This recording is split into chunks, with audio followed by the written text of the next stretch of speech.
Сәлем достар, менің каналыма қош келдіңіздер. Бүгін біз пирог дайындаймыз. Бұл пирогқа көп заттар қажет етпейді. Үйдегі бар заттармен ғана пісіресіз. Сондықтан еш қиналмай пісіруіңізге болады. Менің каналыма тіркеліп, комментарий қалдырып, лайк басуды ұмытпаңыз, және де видеоны соңына дейін қараңыз.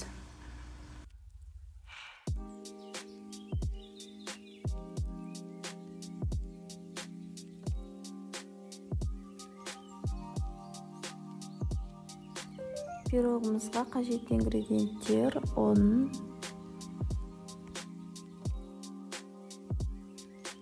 қант,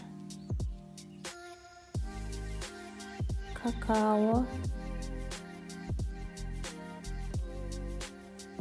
және 1 шай қасық ас содасын саламыз. Осы құрғақ ингредиенттерімізді жақсылап араластырып аламыз. Әбден барлығы араласуы қажет.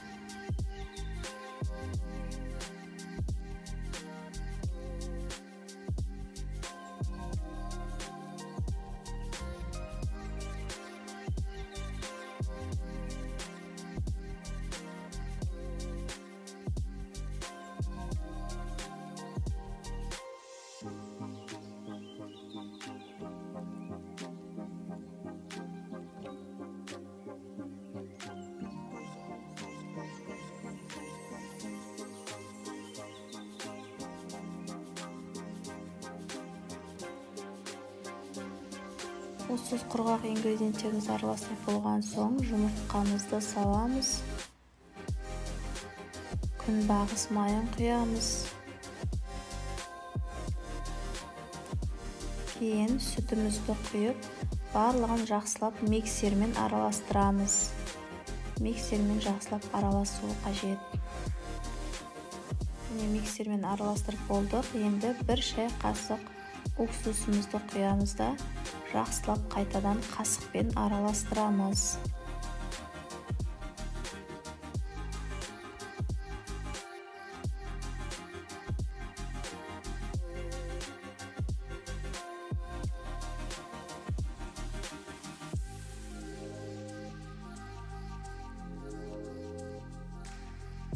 Міне араластырып болдық. Енді протеинімізге күнбағыс майын жағып, осыған құямыз. Барлығын құйып, духовкада 180 градуста 45-50 минут пісіріп аламыз.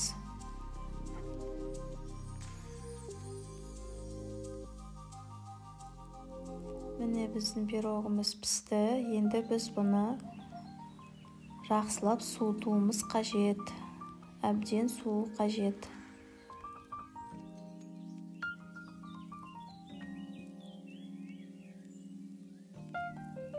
Біздің пирогымыз суығанша біз қаймақ пен қантты араластырып, екеуін жақсылап араластырып аламыз да қойып қоямыз. Қаймағымыз 20-25% болуы қажет. Міне біздің пирогымыз ыдыстан тез алынады. Астына май жақсақ тез алынады. Сондықтан астына май жаққанымыз дұрыс болады.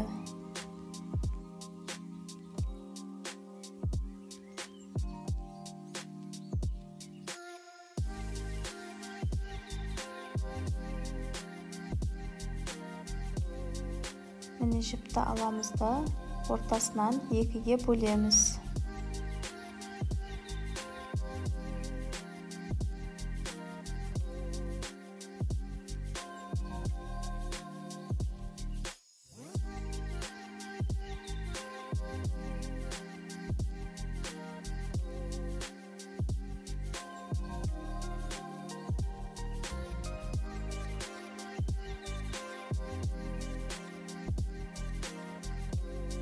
Міне 2-ге бөлдік. Көзіңізде ортасы ыстық болып тұр.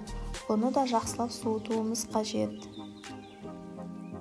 Міне жақсылап суыды. Енді біз жаңағы начинкамызды, қаймақ пен қанттан жасалған начинкамызды бетіне жақсылап құйып, ешқандай тесудің, ештеңенің қажеті жоқ бұл жерде. Тек қана начинкамызды құйып, жағып қоямыз.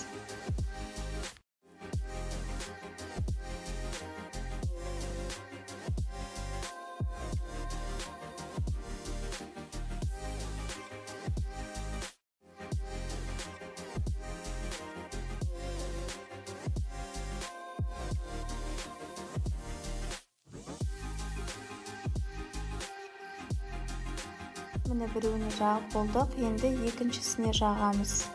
Екіншісіне жағып, екіншісін осы бірінші жаққанымыздың үстіне аударамыз.